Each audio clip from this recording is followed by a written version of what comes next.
Hello hello hello, কেমন আছেন আপনারা? সবাই ভালো আছেন তো? আমিও ভালো আছি।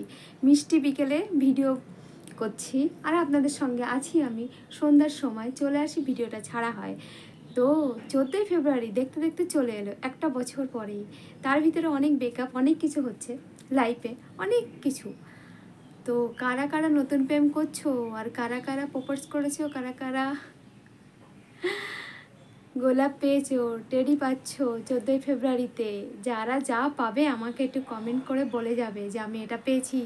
গার্লফ্রেন্ডটার নাম কি একটু বলবে, জানলে একটু খুশি হতাম। কি, আমি কিন্তু আনন্দে আছি, ভালো আছি, এই আনন্দ করছি আপনাদের সঙ্গে। আপনারা ভিডিও দেখছেন, কমেন্টস করছেন, কার কি প্রবলেম, আছি আপনাদের সঙ্গে, ভুলে যায়নি। তো 14ই ফেব্রুয়ারিতে কোথায় ঘুরতে যাচ্ছেন, কোথায় বেড়াতে যাচ্ছেন?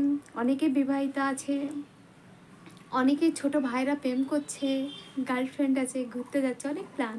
সবার সব কিছু প্ল্যান নিয়ে আছে, তাই না?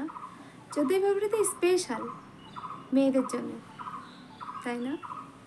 14ই ফেব্রুয়ারি আর সরস্বতী পুজো, এটা হচ্ছে বাঙালিদের, মানে সরস্বতী পুজো বাঙালিদের সেরা উৎসব। 14ই ফেব্রুয়ারির মতন একসাথে যদি দুটোই হয়, গেলে ফতে হয়ে যায়। একবার হয়েছিল না, একবার হয়েছিল 14ই ফেব্রুয়ারি আর সরস্বতী পুজো একদিনেই পড়েছিল।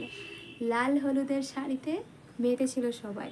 আমি আজকে সেজেছি একটু অন্যরকমভাবে, ভালো লেগেছে তাই আসলাম একটু আড্ডা দিতে, একটু গল্প বলতে। আপনাদের সঙ্গে আছি না, সবসময় থাকি, আর খুঁটিনাটি বলতে থাকি আপনাদের সঙ্গে, তাই না?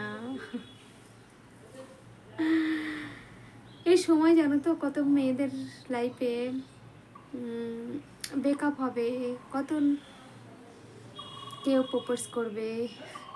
খুব ভালো, লাইফটা ঝিঙ্গালালা চলবে, খুব ভালো। কিন্তু দেখে শুনে প্রেম করো, বুঝে শুনে করো, যা করো বুঝে করো। কিন্তু যাকে তাকে ফুল দেবে না, তার বিষয় না জেনে না বুঝে, তাকে চেনো জানো, যদি তোমার ভালো লাগে, তোমার মনের কথা বলো, তবেই তো তোমাকে বুঝবে, তবেই তো তোমাকে জানবে, তাই না? তাহলে চিনবে কোথা থেকে? বন্ধুরা, তোমরা আমার ভিডিও দেখো, তাতে আমার খুব হ্যাপি, খুব খুশি আছি আমি। তোমাদের ভিডিও দেখি, তোমাদের পাশে আছি সর্বক্ষণ, ভুলে যাইনি গো। হাজারো ব্যস্ততার মধ্যে, হাজারো কাজের ভিতরে চেষ্টা করি পাশে থাকার জন্য। আজকে রবিবার, বুঝতেই পারছো, খুব কাজের মধ্যে ছিলাম, তারপরেও এসে ভিডিও বানাচ্ছি এই বিকেলবেলায়, ছাড়বো বলে। আজকে একটু দেরি হয়ে গেল, যেহেতু কাজে ব্যস্ত ছিলাম, অনেক কাজ করছিলাম। যাই যাই, বেলা চলে যায়, সময় চলে যায়, ধরে রাখা যায় না। তোমরা আছো বন্ধু, সাথে থেকো আমার বন্ধু। টাটা, তোমরা সবাই ভালো থেকো, সুস্থ থেকো, সুস্থ রেখো।